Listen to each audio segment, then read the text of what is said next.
A mega drought is choking the western and southwestern regions of the U.S. It's the worst drought in over 1,000 years in this country. This week, local officials in Southern California started restricting water use, including watering of lawns to once or twice a week for about 6 million residents. It's also having a major impact on Lake Mead, which is a major source of water for agriculture and for millions of people in the American West. The mega drought is connected intimately with climate change, of course, and our story is part of our ongoing coverage of the tipping point. The Colorado River Basin, a lifeline of the American Southwest, is shrinking. And with it, the country's two largest reservoirs are going dry.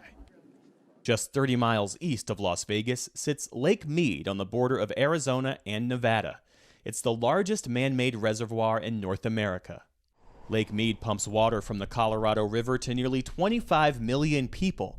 It's a major water source for residents and tribes in Arizona, Nevada, California, and parts of Mexico, and some of the country's most productive agricultural sites. About 75% of the water goes to irrigation for agriculture that supplies about 60% of the food for the nation that's grown in the United States. Nearly 40% of Arizona's water supply comes from Lake Mead. But the lake has been declining for decades due to rising temperatures and climate change. Cracked earth and mud where water used to be. Now it's only 30% full, an historic low. Over the years, rusted debris and sunken boats have emerged. More recently, some darker discoveries, human remains, lost for decades. Around the lake, a bathtub ring exposes receding water levels over time. This is what it looked like in 1983. Fast forward nearly 4 decades, Lake Mead is now 178 feet lower and continuing to shrink. Below Lake Mead, the Hoover Dam provides hydroelectric power to 1.3 million people across 3 states. But the dam is operating at 67% of its capacity. If the reservoir's elevation falls below 950 feet, the dam's turbines will stop spinning. People ask me, what do we need to do to fill up Lake Mead again? I need over a decade of above average snowfall in the Colorado Rockies to make that happen. Lake Mead gets water from Lake Powell, the second largest reservoir in the country. Its water supply is around a fourth of what it used to be.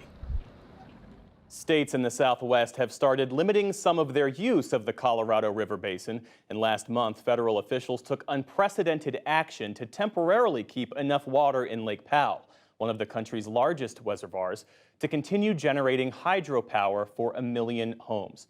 For more on all this, I'm joined by Alex Hager. He covers the Colorado River Basin for Northern Colorado Public Radio, and it's great to have you with us. Give us a sense, what does this all mean that these two huge reservoirs are now at critically low levels? It's a lifeline for the American Southwest, but really for all of us, given that it's key infrastructure for the farming industry, for big ag. That's right. Well, it's truly a sign of just how critical the drought is. We're in year 22, going on 23 of drought. And a lot of scientists are saying that this is not just a drought. It's not even a mega drought, but it's aridification.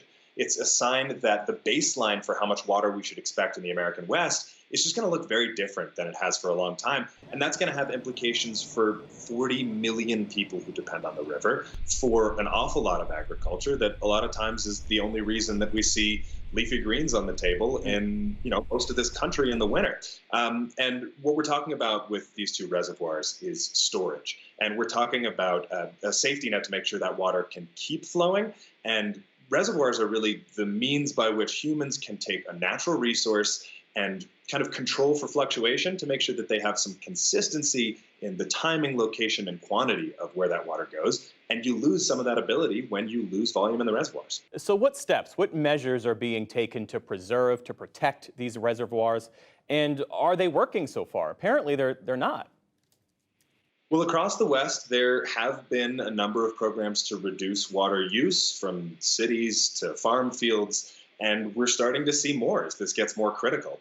In a very direct sense, there have been some measures taken to leave more water in Lake Mead, to release more water from upstream and put it in Lake Powell. But even the people who design those measures will tell you that they are not the silver bullet, that they are temporary holdovers until we can come up with something more permanent or until the situation with the water turns around.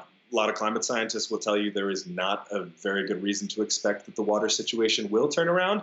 The big thing that a lot of folks have their eyes on right now is the next round of negotiations for the operating guidelines for the river. Those are due by 2026. So a lot of the measures that we're seeing right now, including a number from this year, those are to hold things over until the states and the tribes that use the river's water can come to the table and figure out the new rules for how to get a slice of a pie that is shrinking. I was going to ask you about that. I mean, in a world where there is less water to go around, I imagine there's a lot of focus on who will be first in line to lose it. So how are those early conversations unfolding? Well, a lot of the states and tribes that do get to use it, they do not want to be the ones to lose more. So there is definitely a spirit of making sure that people can protect water for the folks, in their jurisdictions. But there's also a lot of talk about collaboration. And whenever you talk to water managers, the top people in states across the West, they say we cannot move forward. There is no path forward unless there is some sense of compromise and collaboration. Time will tell as to whether or not they can actually do that. But there is generally a good spirit of conservation in a lot of places. Cities will tell you that they have been able to stretch their water supplies over the past 3 or 4 decades using the same amount of water to supply cities that have grown by hundreds of thousands of people. And there is some of that spirit in the world of agriculture as well, keeping crops alive with the same amount of water, preparing for a future where they're going to have to keep crops alive with even less. Let me ask you this. As you do your reporting, as you talk to elected officials, as you talk to water regulators, I imagine that they sort of grasp the sense of urgency, but do you pick up in your reporting a sense of panic, the sort of panic that sets in when you see a headline that these 2 major reservoirs are at critically low, dangerously low levels?